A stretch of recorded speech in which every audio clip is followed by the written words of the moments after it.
Good morning बच्चों। आज मैं आपको बांस में स्वाद और पार्ट 5 सर्कस का सीन पढ़ाने जा रही हूँ। तो आप पेज नंबर 39 खोलकर बैठ जाइए। बच्चों, पेज नंबर 39 पर देखिए, बांस में स्वाद, ये आपके पाठ का शीर्षक है और ये रीडिंग फॉर प्लेजर है, अतिरिक्त पठन के रूप में इसमें दिया गया है। वो मैं आपको पढ़ा इसलिए रही हूँ कि एक तो आपको उच्चारण करना भी आएगा और आपको पढ़ना आएगा, और ये भी पता चलेगा कि बांस का उपयोग खाद्य पदार्थ के रूप में भी किया जाता है। ये बहुत कम लोगों को पता है कि बांस का उपयोग खाद्य पदार्थ के रूप में किया जाता है। ये तो पता है कि बहुत से बच्चों को भी पता होगा, हो सकता है बड़ों को भी, और नहीं पता होगा तो अब आप ध्यान देंगे। अगर कोई घर देखेंगे या कोई फर्नीचर बांस से बना हुआ देखेंगे तो आपको ये पार्ट जो मैं पढ़ा रही हूँ तब आपको याद आएगा कि देखिए ये बांस से बना हुआ है। ठीक है, तो देखिए, उल्टे बांस बरेली को मुहावरा याद आते ही हमें याद बरेली की नहीं बांस की आ रही है। वही बांस जिससे बनी बांसुरी की सुरीली धुन मन मोह लेती है। बांस के पेड़ होते हैं और उससे क्या बनाई जाती है? बांसुरी बनाई जाती है। ये संगीत का एक मुख्य वाद्य यंत्र भी होता है बांसुरी, और बहुत कम लोग हैं जिन्हें संगीत का ज्ञान होता है, और जो बांसुरी बजाना सीखते हैं वही इसे बजा भी पाते हैं। सब बजाते हैं तो उसमें से धुन तो निकलती है लेकिन सुर नहीं निकलते हैं। तो और कर्कश आवाज का वर्णन करते वक्त भी फटा बांस ही सबसे पहले याद आता है। कोई कर्कश आवाज में बोलता है या बात करता है तो ऐसा कहा जाता है कि क्या फटे बांस के जैसे चिल्ला रहे हो। तो जब कोई कर्कश आवाज में बात करता है तो फटे बांस की याद आती है। अगर बांसुरी जो जिस बांस से बनाई जाती है अगर वो फटी है कहीं से तो उसमें से इतनी सुरीली और मधुर ध्वनि नहीं निकलेगी।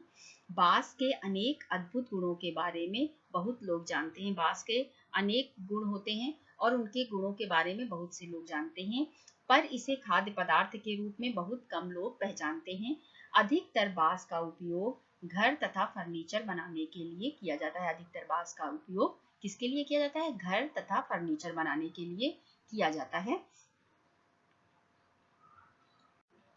अब आगे देखिए, कहीं कहीं खाना पकाने के लिए इसके बर्तन भी नजर आते हैं। मसलन केरल में पुट्टू को भाप से पकाने के लिए बांस के बर्तन काम में लाए जाते हैं। कहीं कहीं पर खाना पकाने के लिए भी ये बर्तन के रूप में नजर आते हैं। जैसे केरल में पुट्टू को भाप से पकाने के लिए बांस के बर्तन काम में लाए जाते हैं। हमारे देश में नागालैंड, मिजोरम, मेघालय, मणिपुर, त्रिपुरा, असम, सिक्किम और बंगाल में बांस कोपल के रूप में चाव से खाया जाता है। ओडिशा, झारखंड, महाराष्ट्र, कर्नाटक और केरल में भी बांस की कोपल अनेक प्रकार से खाई खिलाई जाती रही है। इन प्रदेशों में भी खाई और खिलाई जाती रही है, जहां इसे करडी नाम से पुकारते हैं। जहां पर इसे किस नाम से पुकारते हैं? करडी नाम से पुकारते हैं। नेपाल में इसे तामा कहते हैं, और नेपाल में इसे क्या कहते हैं? तामा। ये वहाँ का एक पारंपरिक व्यंजन है। नेपाल का ये क्या है? तामा नाम से एक पारंपरिक व्यंजन है जो किससे बनता है? बांस से बनता है। कहीं इसे सिर्फ उबालकर ताजे मक्खन से हल्का सा लपेट कर पेश किया जाता है, और कहीं कहीं पर इसे उबालकर ताजे मक्खन से हल्का सा लपेट कर पेश किया जाता है। यानी कोई भी गेस्ट आते हैं तो उनको भी खिलाया जाता है और खुद भी लोग खाते हैं। कहीं खमीर चढ़ाने के बाद विशेष स्वाद गंध का पुट देने के लिए इस्तेमाल किया जाता है, और कहीं कहीं पर खमीर चढ़ाने के बाद उसमें विशेष प्रकार की स्मेल का पुट देने के लिए, विशेष प्रकार की गंध का पुट देने के लिए इसका इस्तेमाल किया जाता है। कहीं ये तरी के साथ दिखाई देता है तो कहीं सूखी तली सब्जी की शक्ल में। बीन तथा सीताफल के डंठल फूल के साथ इसकी अच्छी निभती है। बीन तथा सीताफल के डंठल फूल के साथ में भी इसको बनाया जाता है। अच्छी निभती है का मतलब है कि इसको बनाया जाता है। मांसाहारी व्यंजनों में मछली मुर्गी का साथ भी बांस बखूबी निभाता है। इसका मतलब है कि जो मांसाहारी व्यंजन है उनमें जो मछली और मुर्गी बनती है उसके साथ में भी बांस का उपयोग किया जाता है। सब्जी बनाने में या जो भी बनाते हैं उसको बनाने में इसका उपयोग किया जाता है।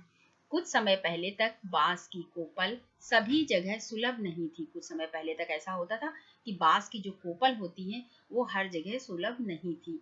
शौकीन लोग टिन के डिब्बों में नमक के घोल में संरक्षित कोपल का प्रयोग करते थे, और जो इसको खाने के शौकीन थे वो लोग टिन के डिब्बों में नमक के घोल में इसको संरक्षित कर लेते थे और इसके बाद इसका प्रयोग करते थे।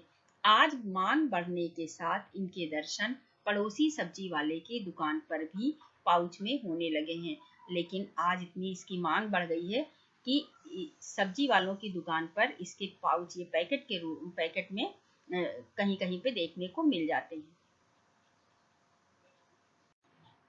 बच्चों, अब हम पढ़ने जा रहे हैं पाठ 5 सर्कस का सीन, जिसके कवि हैं मैथिली शरण गुप्त। बच्चों, सर्कस में जानवर और मनुष्य तरह तरह के अनोखे करतबों के द्वारा दर्शकों का मनोरंजन करते हैं। कवि को सर्कस देखने का अवसर मिला। सर्कस में जानवरों के अद्भुत खेल, कारनामे और व्यायाम देखे। बंदर को लैंप जलाकर पुस्तक पढ़ते, टट्टू पर सवारी करते, तोते को तोप चलाते, शेर को मनुष्य के इशारों पर चलते और नाचते देख कवि के मित्र ने कहा कि शेर ये सब मजबूरी में कर रहा है। शेर ये भी भूल गया है कि वो जंगल का राजा है। इस कविता में यही बताया गया है। कवि यहाँ ये कहना चाहता है, सभी जानवर जंगल में ही स्वाभाविक जीवन जीते हैं। अपने मनोरंजन के लिए किसी जानवर को सताना अथवा अपने इशारों पर नचाना अनुचित है। ये सही कार्य नहीं है। जैसे अभी हम लोगों को, मनुष्यों को कोई अपने इशारों पर आदेश देकर कार्य करवाए तो वो हमें पसंद नहीं होगा, उसी तरीके से जानवरों को भी नहीं पसंद होता है। लेकिन फिर भी मनुष्य उनके साथ कैसा व्यवहार करते हैं? अमानवीय व्यवहार करते हैं। उन्हें जंगल से पकड़ के ले आते हैं जब वो बच्चे होते हैं, फिर उनको ट्रेन करते हैं, उसके बाद उन्हें सर्कस में अनोखे अनोखे करतब दिखाने के लिए बाध्य करते हैं। तो वो गलत है, वो नहीं करना चाहिए। अब आगे देखिए, आप जानते ही हैं शेर जंगल में ही शोभा देते हैं। वे वहीं अपना असली जीवन जीते हैं। शेर कहाँ रहते हैं? जंगल में रहते हैं। शेर को जंगल का राजा कहा जाता है। वो वहीं पर अच्छे लगते हैं। हमें जंगल में छोड़ दिया जाए तो हम वहाँ डरे डरे रहेंगे। जैसे हमें जंगल में अगर छोड़ दिया जाए तो हम कैसे रहेंगे? जानवरों से डरते रहेंगे, डरे डरे और सहमे सहमे रहेंगे, कहीं कोई जानवर हमें खा ना जाए, कहीं कोई काट ना ले जानवर हमें। इसी तरह जंगली जानवर भी हमारे बीच डरे सहमे रहते हैं। हमें हर समय किसी के आदेश के अनुसार रहना सहना पसंद नहीं आता। जिस प्रकार हमें हर समय किसी के आदेश के अनुसार रहना पसंद नहीं आता है, उसी तरीके से जंगली जानवर भी किसी के इशारों पर उठना बैठना पसंद नहीं करते। उसी तरीके से जो जंगली जानवर हैं वो भी किसी के इशारों पर उठना बैठना, चलना दौड़ना, खाना पसंद नहीं करते हैं। वो भी स्वतंत्रता चाहते हैं।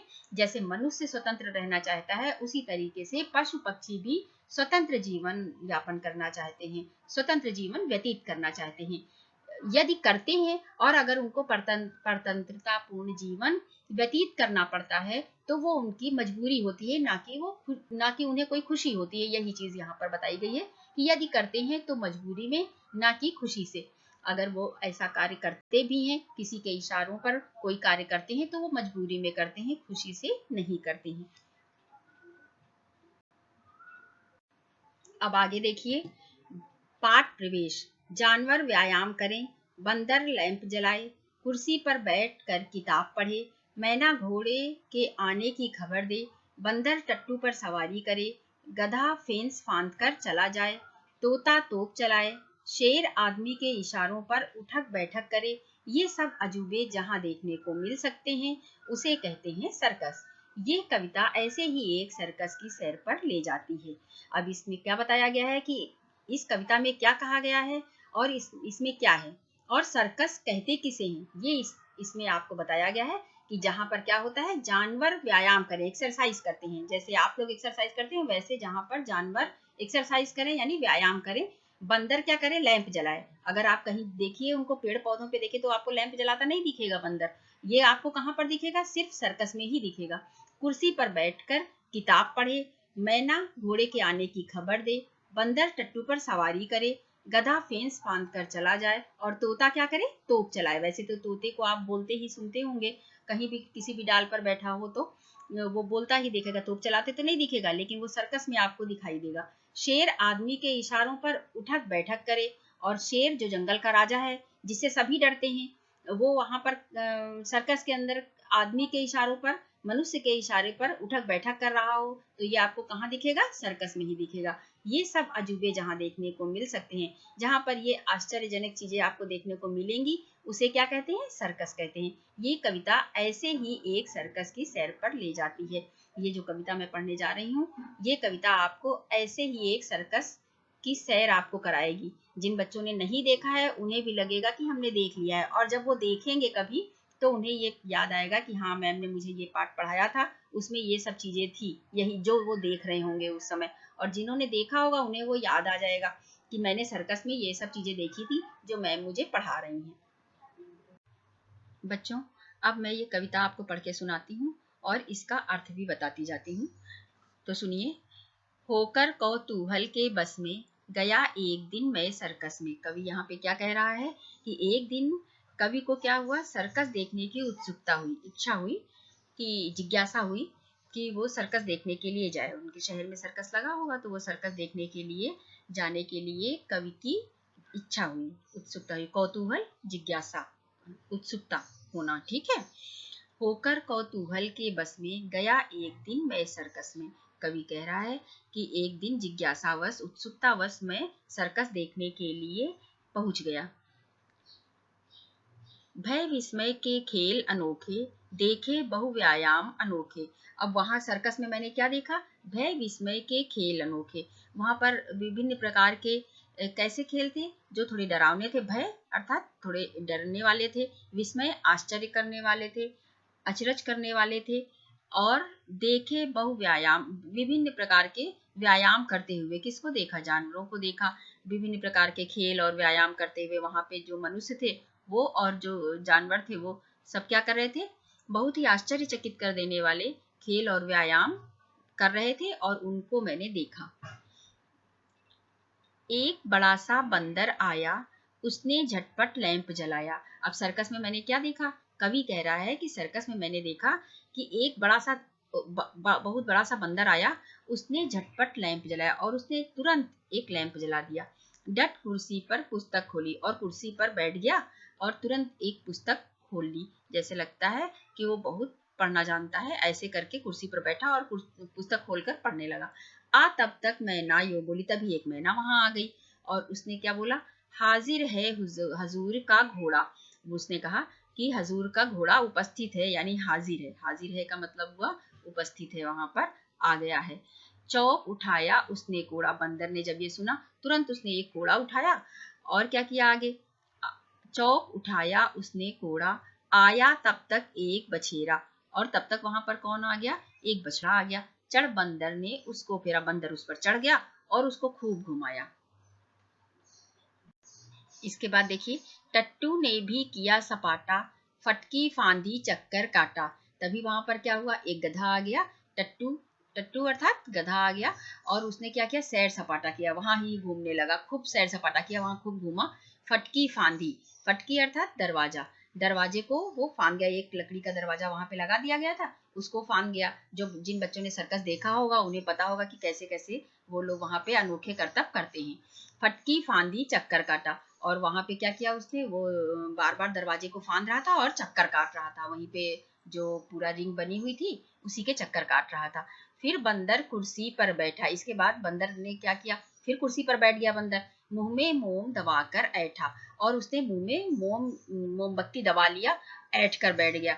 माचिस लेकर उसे जलाया, और क्या किया? एक माचिस ले लिया और उस मोमबत्ती को उसने जलाया, और सीट पर उसे जमाया। और एक सीट रखी हुई थी, उसी पर उसने उसको लगा दिया मोमबत्ती को जलाकर।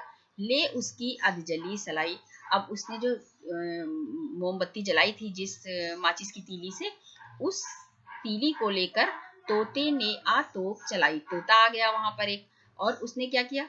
उसको उस तीली से, अधजली तीली से उसने तोप को चला दिया। ये सब आपको सर्कस में ही देखने को मिलेगा, ऐसे आपको कहीं नहीं दिखाई देगा। एक मनुष्य अंत में आया। अब अंत में क्या हुआ? एक मनुष्य आया, पकड़े हुए सिंह को लाया। जिसने क्या किया हुआ था? सिंह को पकड़ा हुआ था, शेर को पकड़े हुए था। मनुज सिंह की देख लड़ाई, की मैंने इस भांति बढ़ाई।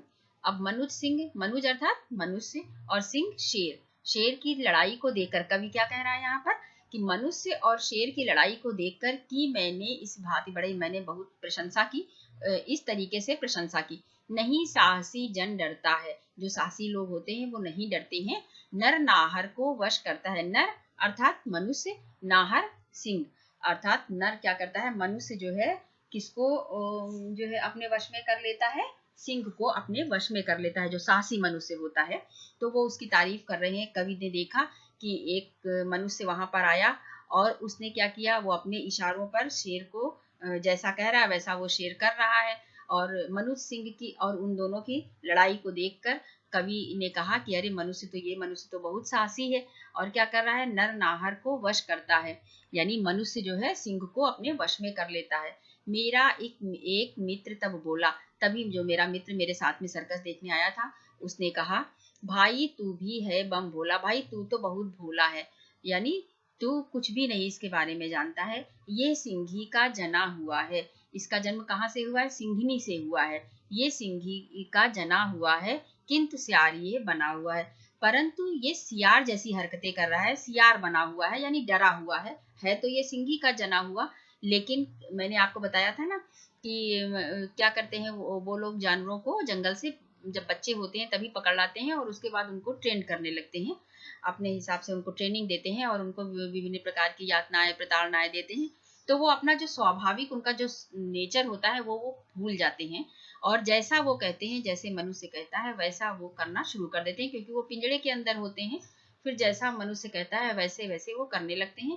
तो यहाँ पर वही चीज उसको जो कवित्र हैं वो कह रहे हैं कि यह सिंही का जना हुआ है किंतु सियार ये बना हुआ है। जो कवि के मित्र हैं वो कह रहे हैं ये है तो सिंही का, इसका जन्म सिंघनी से हुआ है, लेकिन ये सियार बना हुआ है, लेकिन ये डरा हुआ है, सियार बना हुआ है, सियार जैसा व्यवहार कर रहा है।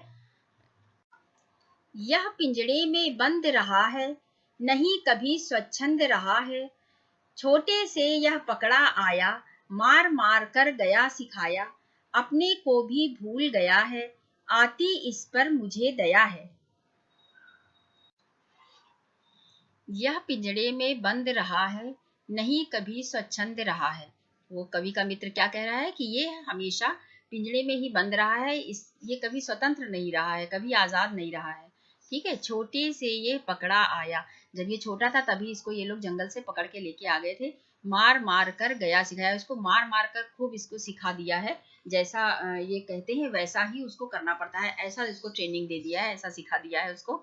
अपने को भी भूल गया है, आती इस पर मुझे दया है। ये अपने को भूल गया है, यानी अपना स्वभाव ही भूल गया कि शेर क्या करते हैं, कैसे रहते हैं, शेर जंगल का राजा होता है। ये अपने स्वभाव को ही भूल गया है, इस पर मुझे बहुत दया आती है। ये किसने लिखा है, मैथिली शरण गुप्त ने। बच्चों, इस कविता को आपको याद करना है और इसका सस्वर वाचन करना है। धन्यवाद।